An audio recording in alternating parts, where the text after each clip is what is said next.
Well, I decided to go with the backwards look still because for some reason when I turned the camera around, I was at like a different height. I don't know. I don't get it. It's weird. Anyway, let's continue. So this is part 3 of my recently acquired videos collection. And let's start off with Night Gallery Season 3. This is the third season of a show called Night Gallery, which was hosted by Rod Serling, the creator of the Twilight Zone TV show. This has a bunch of commentaries, 10 audio commentaries on this set. 15 also. Oh, geez, there's like 25 different commentaries on this set. I'm sure it's good. I haven't watched it yet, but I will at some point watch episodes from this Night Gallery Season 3 set. This is The Hunter with Steve McQueen. This was Steve McQueen's last movie. It was released in 1980, and I tell you, it's even better backwards than it is right side and whatever. No, I'm just kidding. It's a really good movie. I enjoyed it. Steve McQueen, Steve McQueen and Steve Martin together at last. Anyway, it's got Steve McQueen and LeVar Burton, who some people refer to as Lamar Burton. But anyway, both are good in this movie. Eli Wallach and Catherine Harold are in this also. Steve McQueen's last film. This has a good audio and commentary by the aforementioned Nathaniel Thompson. And just as an aside, I like to make sure that I use the word aforementioned as often as I can. And here is the Critters 4-pack. All 4 Critters movies, or at least 4 of them. I don't know if there's more than 4, but there's 4 on this Warner Brothers set. I haven't watched any of these ever, but, you know, there they are. There's no commentaries on any of these, but that's okay. And this has a cool French sticker on it, and French is even more fun, unfocused and in French, which is sometimes what people call me, unfocused and French.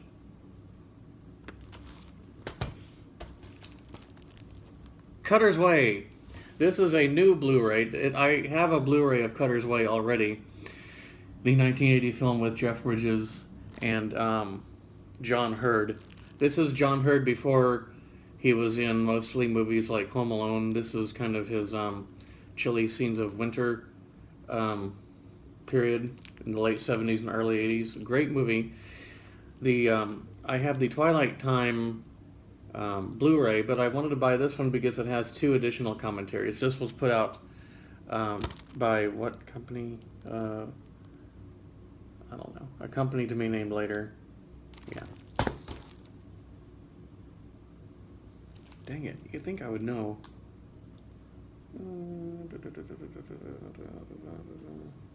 Alright. So there's that. And this is DC Cab with Mr. T and Mr. B, Gary Busey. Also with Max Gale, who was on Barney Miller. I've never seen this. I still haven't seen it, but it has a commentary. Any movie with a commentary, I'll usually buy. So remember, Back CD, starring T. Mr.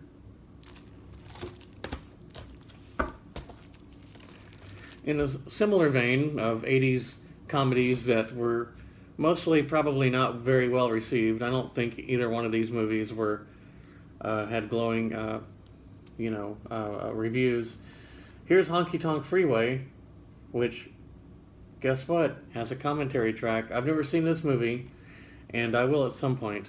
I'm not really sure what it's about other than shenanigans probably on a freeway. Some chase or something, most likely.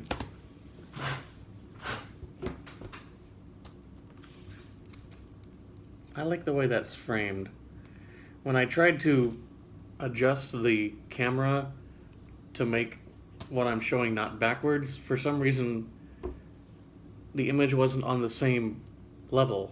It seemed lower, and I stacked a bunch of books and DVDs, but it didn't work, and I got frustrated. So, here's Boomer. Here's Boomer was a 1980 to 82 NBC TV series following the adventures of a dog who went all around the country somehow going on adventures. So, Sirhe Remub. Here's Boomer. I wanted to buy this collection because it features guest starring roles by Michael J. Fox, Ken Kercheval, who was on Dallas, he played Cliff Barnes, and Robert Beltran, who would go on to play Chakotay on Star Trek Voyager. And he also was in Eating Raoul and Night of the Comet. Anyway, there's a couple of episodes of Sirhe Remub on YouTube, the very good YouTube channel called the Museum of Chicago Classic Television, which has there's 2 episodes, I believe, on that channel with original commercials. On that channel, there's also lots of cool stuff. Episodes of Tales of the Unexpected, the Quinn Martin one, Gavilan. There's an episode of Switch. There's lots of interesting stuff on that channel. I recommend it. The Museum of Classic Chicago Television. This is Someone Behind the Door, starring Charles Bronson and Anthony Perkins. This is noteworthy because it's not a typical Charles Bronson performance. He's not a cop or a tough guy. We actually don't really know much about Charles Bronson in this movie. Anthony Perkins plays a doctor who takes in Charles Bronson because Bronson has amnesia and doesn't remember who he is. Luckily, Anthony Perkins remembers who he is and is able to, just watch it and find out. It's streaming somewhere. I've started listening to the commentary for this, and it's not that great. It's just the director, no moderator, and the director seems kind of elderly, which would make sense because this movie was released in 1971. So the director of this movie, that's been 52 years. So, maybe the commentary gets better. I only listened to about 10 minutes of it, but it could have used a moderator for sure. This is an interesting movie. It's called Night Kill. It stars Jaclyn Smith, the best Charlie's Angel, in my opinion. And it features Robert Mitchum and Mike Connors, who was on Mannix.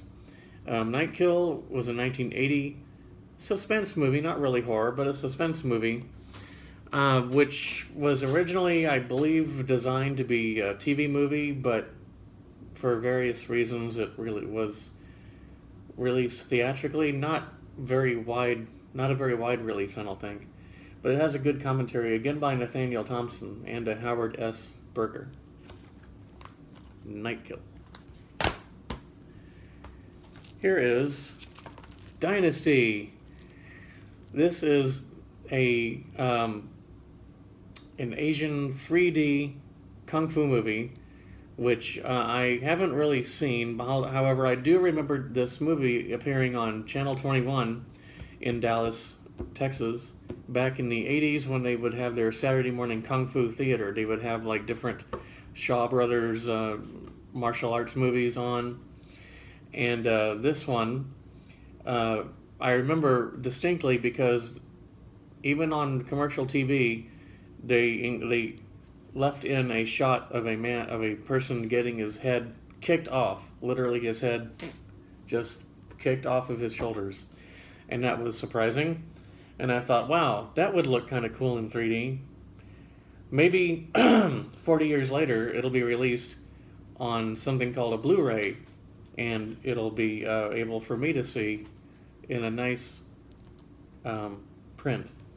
Well, I'm sure it has been. I haven't unwrapped it yet, but one of these days I'll get around to watching this Dynasty. And remember, you don't have to watch Dynasty to have attitude.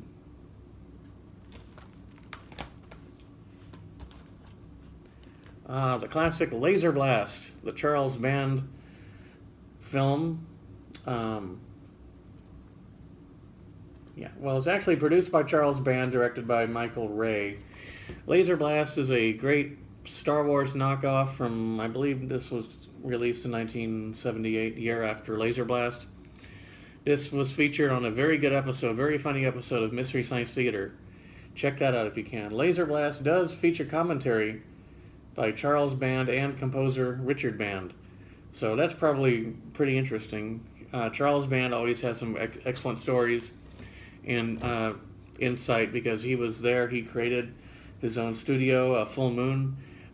This is an early work produced by Charles Band. Laser Blast. Really good, fun, stupid sci-fi from 1978.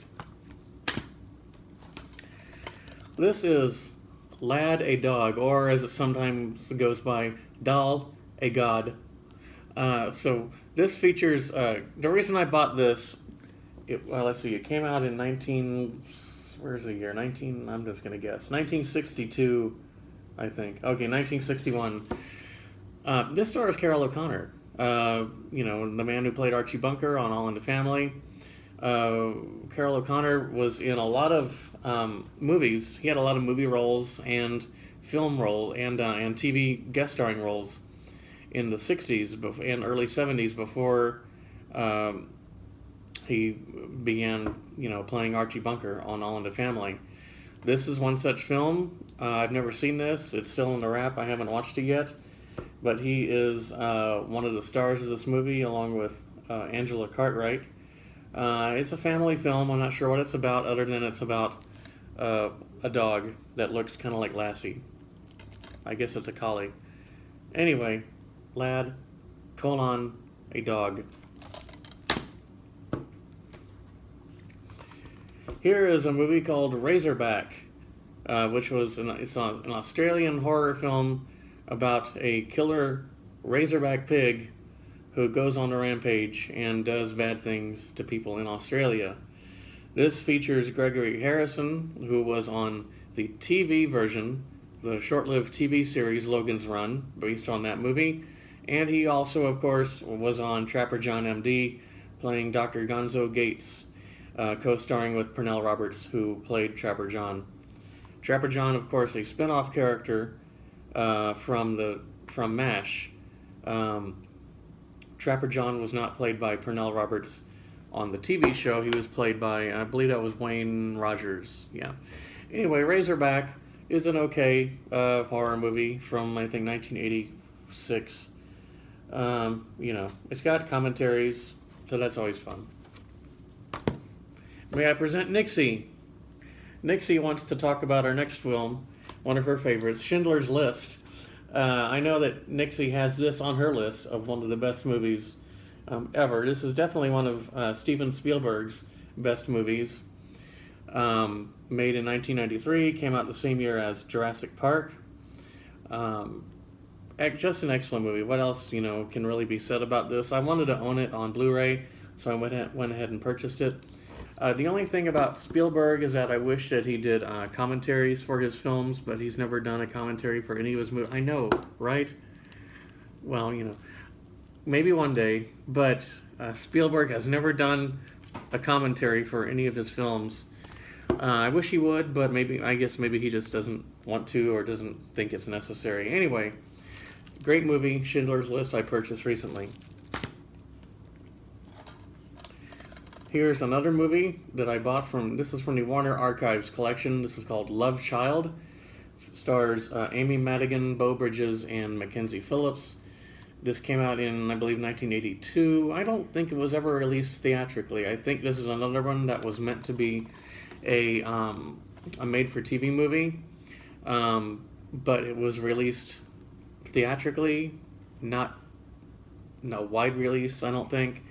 But this is really good. This is an excellent movie. Basically, Amy Madigan plays a young woman who ends up in prison and is impregnated by one of the prison guards, played by Beau Bridges. And it's the story of what happens before and after. I think it's a wonderful movie. No special features because it's a Warner Archives. Some Warner Archive movies have special features, but this does not. Directed by Larry Pierce, who gave us The Other Side of the Mountain, parts 1 and 2. He gave us 2-Minute Warning, which is a fun movie, an excellent movie. And he directed The Bell Jar, the film version of the Sylvia Plath novel also. Larry Pierce, a very interesting director. Lots of eclectic movies amongst his body of work. All right. Well, that's it for part 3 of this collection of movies that I've purchased recently. I might play around and see if I can get the movies to not appear backwards, but for now, that's just kind of what goes on here in the Denis Hega Moore. All right. See you later.